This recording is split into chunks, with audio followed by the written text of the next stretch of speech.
All right, you are listening to In the Sheds, and you can get in touch with us at the Sheds 885 on Twitter, or you can hit us up on our Facebook page and send us a message. And as Ollie can vouch for us, we do mention it whenever we get a message because we get excited. So. Sean the Assassin Olashenko. Yeah, we'll just have a quick brief. I don't know if he wants to message in about the Ellenbrook golf weekend, but we'll talk about that later on if he messages in. Ellenbrook Golf Weekend. That sounds unfit for radio. I was going to say that sounds like one of those things that you're not allowed to talk about. Yeah, no, that's it. It's only no mobile phones allowed. Yeah. All right. So look, we got some results. So the Swan Valley the Swan Valley Soccer Club, they had their best and fairest on the weekend, and looked like this was on the Saturday. Very well set out, very well organised because we obviously after cricket we went back there for a couple of drinks and.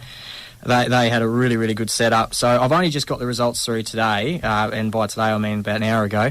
So we don't have too much context as to what the awards like back up or anything like that. But look, the leading goal scorer, Andrew Palella for the first team, and Josh Palella for the reserves team. So looks like family affair. That's it. They're taking them both out. Goal of the year to Jared Graveson, and I'm sure it was an absolute stellar goal. Right in the top right corner. Yeah, that's it. Yep, we'll go with that. And goal of the year for the reserves was Josh Palella. So not only was he the leading goal scorer, he also scored the best goal. And that was from about centre. He's just kicked it. Yeah, that was a chip the goalie. Yeah, just kicked it straight over. Now the fairest and best went to Simon Hemus and for the first, and fairest and best to Gareth Wright from the reserves. Now they've got a ladies team at Swan Valley as well for the soccer, and apparently they had we did report on their results a few times. They had a pretty good year as well. So Rebecca Bell was the leading goal scorer and also the goal of the year. Now I don't know what this award means, and I don't want to. We'll have to get clarification. But the golden banana goes to Leah Harvey. Well, we definitely need more information. Yeah, that's. What is the golden banana, and what did Leah do to deserve? To earn the. It'd surely have to be something good, like. Yeah. Brucey shaking his head. He does not want to know what she had to do to get the goal. Right. And Tammy Wright. Move along. The Tammy Wright Award was awarded to. It says Ross Goodwin. So, look, Nick, we'll get some more clarification. Yeah, we'll get some clarification on those awards are for, because it's all well and good to say that they won the Tammy Wright Award, but it'd be nice to know what the Tammy Wright Award's for. Anyone from the club that's listening out there? So, at the Sheds 885 on Twitter, jump on Facebook, send us a message, give us a little bit more information, and we'd love to report a bit more on these results and find out what. I'm intrigued now. I want to know what the golden banana's for. So, all right, we'll be back in a moment. We're going to get stuck into the Rabbitohs. This is In the Sheds with Albie, Brucey and Donnie. Check us out on Facebook or Twitter at the Sheds 885. That's right, we are in the Sheds, and the Ellenbrook Rabbitohs women's, how'd they go this weekend, Donnie? They were a bit short on numbers, and they got beaten. It was a game, I think, against the Kalamunda Bulldogs that they probably expected to win, given the Kalamunda Bulldogs got beaten 64-0 in round one. 32-22 in favour of the Bulldogs, so a real good win for the Kalamunda side. But disappointing loss for our girls. They were the live stream game again, which was good for them. But they kind of had to be the live stream game, so a few things on for the girls during the week. We had a lot of girls away with state, and I was going to say we had a few representatives from the club go over east, didn't we? Yeah, so they went over to Sydney, and fantastic result for them over there. They absolutely hammered the Cook Islands. The Cook Islands are playing the Women's World Cup, and to be beaten by a team, a rep team, an Australian team from states that don't play rugby league, essentially. Basically doesn't bode well for the Cook Islands in the World Cup. I can't see them causing too many problems. Good effort for the girls over in Sydney. But for Ellenbrook, it was a loss. We're expected to have a lot of all our girls back this week, which will be Which will be good. So we're looking at another 60-0 game for the Rabbitohs next week. Well, yeah, we've probably got the team to beat this weekend to get the Joondalup Giants, who were probably, they won 88-0 the first week. But yeah, as I said, they basically had to be the live stream game because, unfortunately, the other two games ended in forfeits because, as well as having a bunch of players away, apparently there was some R&B concert on that was more important than playing rugby league on the weekend. So, the South Perth Lions and the Rockingham Sharks, who are the live stream game this weekend, they both forfeited their games, unfortunately. Unfortunately for us, the Bulldogs did turn up and they rolled us 32-22. So, just on that, what is there a penalty for forfeiting? Or is it one of those sports where they kind of accept that a lot of the players are kind of so I suppose fly out and all with the rest the general competition, if you have two forfeits, then that's the end of your season. So that's it. You have two forfeits and that's the end of your season. With this competition, given that it's a fairly fledgling competition, it's the first time they've really run a women's comp, and it only goes for 9 rounds or something like that. So it only goes for basically up until just before Christmas. It all wraps up. I don't know that there's going to be a great deal of punishment other than you lose the game 20 points to 0, which if they had showed up, they probably would have lost by more than that. Yeah. And the other two teams, I mean, what do they do? Just maybe have a little bit of a scratch match, or they just go pull up stumps and go, that's it, we're done for today? I'm not sure what happens. So usually that'd be what would happen. You would play some sort of scratch match. That generally comes down to the referees. Yeah. And so if the referees are...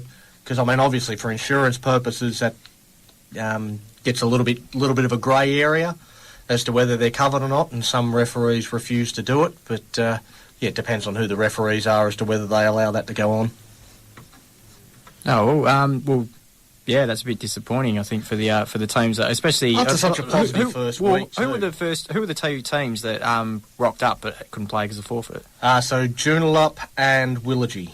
Yeah, so Joonalup's not too bad, but Willagee, you imagine driving all the way to Ellenbrook and find out the team didn't rock up because they're going to a concert. You'd be pretty disappointed in that. You wouldn't be too happy about it, that's for sure. No, that's a bit soft, but at least I guess at least for the Rabbitohs and the Bulldogs, at least the crowd got a bit of a better game this week as opposed to last week, where most of the games, the closest one was about still in the 30-40 point margin. So at least a nice close game, and the girls are doing well. So 10 point margin, and I'm not sure how many we actually ended up with. I couldn't get the stats of try scorers or anything like that, but I know I spoke to one of the players 2 days before the game. They said they've only got 8 that have actually committed to play, so they obviously got a couple more to be able to field a team. But they were very, very short on numbers for the week. Apparently everyone's back this week, so should be back to resume normal service for round 3. Yeah, and no R&B concerts on, so exactly right. And where do the girls play this week? So it's actually a Sunday game this weekend. So obviously got the big game on Friday night with the combined affiliated states taking on England, which we'll talk about a little bit later. Yep. But yeah, it's down at Ken Allen Field in Fremantle on the Sunday. I'll actually be calling the game between Rockingham and South Perth. Hopefully they both show up. So yeah, I've got some names to I don't know any of the players at the moment, but I'm sure that hasn't stopped you before, so I'm sure you'll be fine. Just make it up. That's it. Yeah, that's what we've been doing that for the last 6 weeks. So yeah. All right, we'll be back in a moment. We're going to come in with the Controversy Corner. On VCA 885 FM, where the Valley comes alive, this is In the Sheds. If you've got something to say about the show or something happening in your community, contact us via Facebook. Back soon. It's time the boys got serious. Strap yourself in for Controversy Corner. And you're back. You're in the Sheds on 88.5 FM, where the Valley comes alive. We have a couple of really interesting topics today for the Controversy Corner. We're actually, pretty happy with these two. But we'll open up with the cricket, and once again, another game called off. I don't know where they came up with it. How many overs did they get through in the game? 70? 60 or 70. 69, 70 overs, and apparently it came down to 2 deliveries off one wish I knew who was. 2 deliveries. Sean Abbott, wasn't it? Yeah, the umpire's gone, oh, that's getting dangerous, and then called it off. Apparently there was a crack running down the middle of the pitch that he hit twice, and they took off. Do you think they're worried about, because Sean Abbott obviously was involved with the incident with Hughes, but 70 overs Hughes, through. Still, like...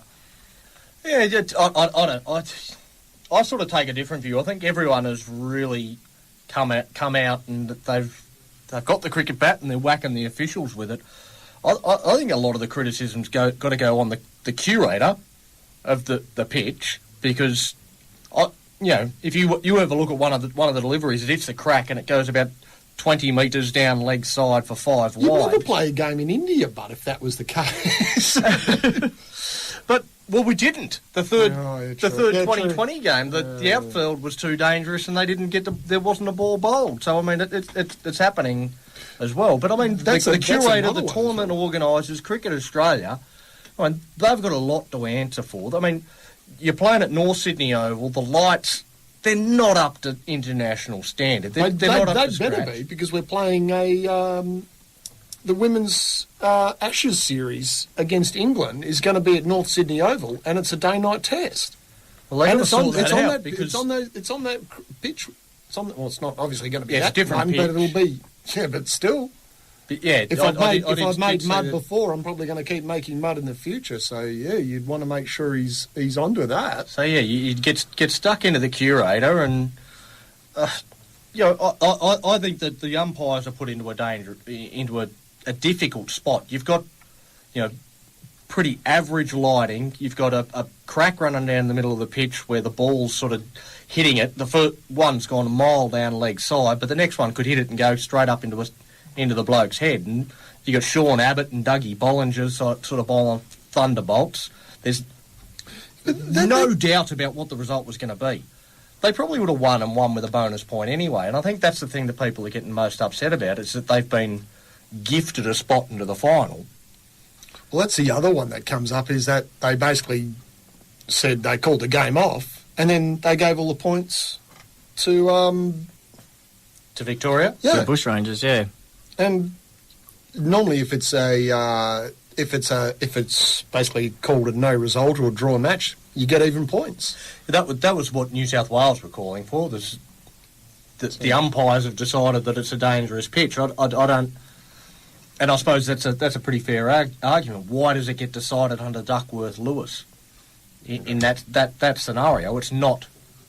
Is that what they called it under? Duckworth-Lewis, they calculated that Victoria won with a bonus point, and because they got the bonus point, they go into the elimination final against South Australia in the JLT tournament. So that's probably the biggest controversy, is how, not so much that they called it off, it's the result. The adjudication and the distribution of points after that. Yeah, that's just, and that again doesn't come back to the officials. That's Cricket Australia, and there was a lot of other upset because apparently the crowd had no idea why the match had been called off. They had absolutely no idea. It was not very well communicated to anybody. And umpires just started walking off. Well, everyone started walking off, and the whole crowd's still sitting there waiting to find out what the hell's going on, and from what. Listening to a few of the other stations, they were saying like even the commentators didn't really understand what was going on and what was happening. They kind of made this decision and then didn't tell anyone. Yeah. It's not a very good look for the supporters, for the viewers, or for anyone really. I know New South Wales, their coaching staff was blowing up about the fact that the game was called off. So I'm assuming the New South Wales players out there, they wanted to continue. But there didn't seem to be too much sort of gesticulating from the New South Wales players at the time and carrying on and stuff out there. They just went, oh, okay, no worries. That's the decision you've come to. And I think afterwards you get in the sheds and you go, actually, that means that we can't make the finals now. Yeah. It's a pretty big call. We probably should afford it a little bit more. But It's got ramifications going forward. The WAC has always been notorious, bouncy pitch, yada yada, pitches and preparation and how they go. So, is player safety ever been a thing in the playbook of a groundsman when they're preparing a pitch? And now is it all